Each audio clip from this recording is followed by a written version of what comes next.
This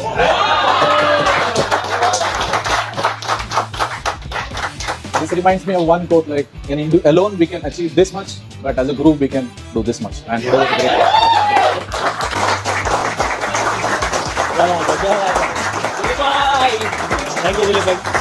तो best of the best पे चली गई है and India definitely is shining. तो अब इससे अंदाजा लगा लें कि हमारा होमवर्क और उनके होमवर्क में कितना फर्क है।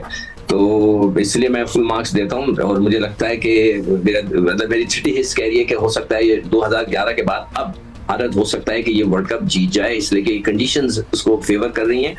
कल भी उसको फेवर किए। स्पिनर्स को खासी मदद भी हासिल हुई क्योंकि बॉल बैट भी रहा था और यही उनके लिए, इंडिया के लिए Trump card at the end साबित हुआ। एक्सपेक्टेड था कि जरा मुकाबले का मैच होगा, कांटे का मैच होगा, ये भी वन साइडेड हुआ। अब तक थ्रू आउट जो इंडिया की परफॉर्मेंस इस इवेंट में रही, इंडिया आपको नजर आ रहा है वर्ल्ड कप जीता हुआ या उसके अगेंस्ट जो साउथ अफ्रीका है वो? आईसीसी जो यकीन तो बीसीसीआई का होल्ड है, मगर ये वेस्ट इंडीज में जो मैचेस खेले गए, बारिश होते गई, मगर फिर भी फाइनल होने जा रहा है 29 तारीख को। फेवरेट इंडिया है, मगर मेरा सवाल ये है कि इंग्लैंड को टॉस जीत के पहले फील्डिंग क्यों की? ये मेरा एक वो है पिच असेसमेंट हो। देखें उसकी वजह, आप पिच तो देखें, बॉल ब्रेक भी हो रहा है, लो भी रह रहा है, क्रैक। कल अगर आपने मैच के दौरान एक फुटेज देखी हो कि बीसीसीआई के जो सेक्रेटरी है जय शाह, वो गयाना क्रिकेट एसोसिएशन के प्रेसिडेंट के साथ बैठे हुए थे, वो इंडियन ओरिजिन के मुस्लिम थे। तो ये कल वाली सेमीफाइनल की पिच भी इंडिया के फेवर के लिए बनाई गई। तो मेरे ख्याल में लेवल प्लेइंग फील्ड दी जानी चाहिए, लेकिन इंडिया के पास क्योंकि पैसा है, उसके बहुत ज्यादा ये जो है, मुझे खुद यकीन नहीं आता कि इंग्लैंड, ऑस्ट्रेलिया, न्यूजीलैंड तो बड़ी बड़ी बातें करते हैं इनका कि जी हम लोग सारा उनका कंट्रोल होता है। इसी चीज को लेकर पाकिस्तानी मीडिया और पाकिस्तानी पब्लिक काफी ज्यादा उछल रही है। चलिए इस वीडियो में सुनते हैं पाकिस्तानी मीडिया और पाकिस्तानी पब्लिक का आखिर क्या कहना है। इसका एनालिसिस आप दे दें, बिकॉज अब बात तो बेस्ट ऑफ द बेस्ट पे चली गई है and India definitely is shining. देखा, मैंने आपसे पहले भी कहा था कि ये जो कंडीशंस हैं भारत को सूट करती हैं, इसलिए कि हमारे सब कॉन्टिनेंट की जो कंडीशंस हैं वो वेस्ट इंडीज जैसी हैं। और मैंने स्पिनर्स का हमेशा जिक्र किया कि देखें भारत ने 4 स्पिनर्स लेकर गया है।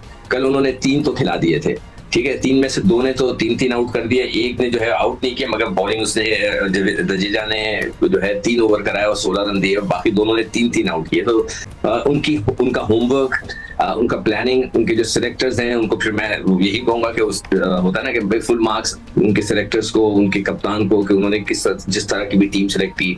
और हमारे वाले सिलेक्टर्स माशाल्लाह से उन्होंने एक ऐसा स्पिनर दरियाफ्त किया था और उसको लेकर गए थे जो अभी तक अपने घर में बंद है, मिस्ट्री है। उसको बोल दिया गया कि घर से बाहर मत निकलो इब्रार को, कि कहीं आपको कोई देख लेगा तो आपकी बॉलिंग का पता चल जाएगा। उसको खिलाया ही नहीं।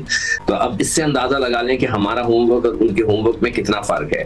तो इसलिए मैं फुल मार्क्स देता हूं और मुझे लगता है कि मेरी छिटी हिस्स कह रही है कि हो सकता है ये 2011 के बाद अब भारत हो सकता है कि ये वर्ल्ड कप जीत जाए, इसलिए कि कंडीशंस उसको फेवर कर रही हैं।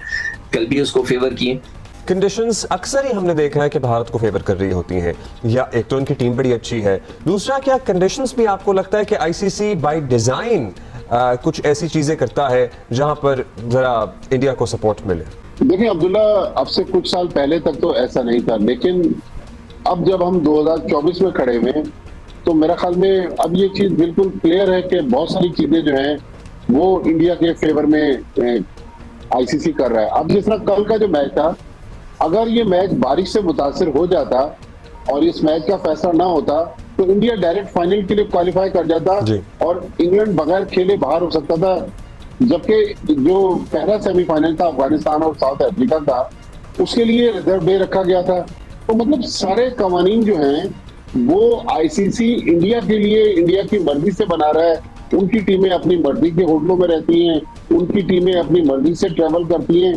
तो ये समझ में नहीं आ रहा कि जो टेस्ट प्लेइंग कंट्रीज हैं जिन पर मुश्तमिल आईसीसी बोर्ड है, जिस बोर्ड ऑफ डायरेक्टर्स में पीसीबी चेयरमैन मोहसिन रफी भी हैं, हमारी तरफ से हमने नहीं देखा कि किसी ने जाके आईसीसी मीटिंग में आवाज उठाई हो। लेकिन इंडिया के लोग इतने पावरफुल हैं कि वो पूरी वर्ल्ड क्रिकेट को डिक्टेट कर रहे हैं। और ये कल वाली जो पिच थी, ठीक है, अफगानिस्तान की पिच टेस्ट अफगानिस्तान को फेवर नहीं कर रही थी। तो भट्टी साहब विद द सेम टोकन चले हम अपने आप को जरा कमजोर बोर्ड कह भी ले, मान लिया, तो बाकी ऑस्ट्रेलिया, इंग्लैंड, न्यूजीलैंड, ये बाकी बोर्ड्स को क्या होता है, वो क्यों नहीं बोल सकते?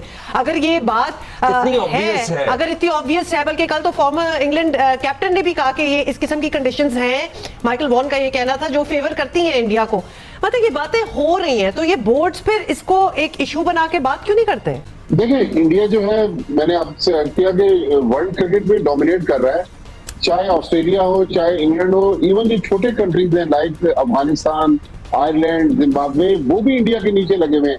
कल अगर आपने मैच के दौरान एक फुटेज देखी हो कि बीसीसीआई के जो सेक्रेटरी है जय शाह, वो गयाना क्रिकेट एसोसिएशन के प्रेसिडेंट के साथ बैठे हुए थे, वो इंडियन ओरिजिन के मुस्लिम थे। तो ये कल वाली सेमीफाइनल की पिच भी इंडिया के फेवर के लिए बनाई गई।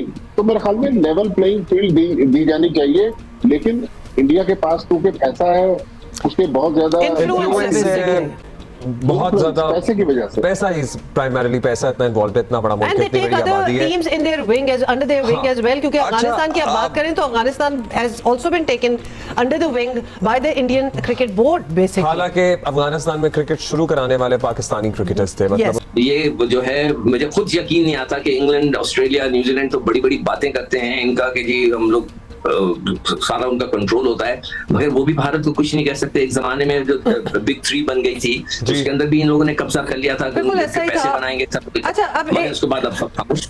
कल वाले इंडिया और इंग्लैंड के सेमीफाइनल में कोई रिजर्व डे था ही नहीं, यानी अगर ना हो सकता मैच, सोचें बिकॉज ऑफ बारिश, अगर ना हो सकता तो इंडिया ने डायरेक्ट चले जाना था फाइनल में, बगैर खेले बाहर हो जाता। यस, तो ये चीजें बड़ी टेलिंग हैं। बेसिकली कहने का मतलब है अब तो बिल्कुल ही एंडी हो गया वर्ल्ड कप का, लेकिन इन पे बात होनी चाहिए और सारे बोर्ड्स की तरफ से ये बात होनी चाहिए। हुमा जो कमेंटेटर्स वगैरह हैं, ये तो पेड बाय द आईसीसी हैं।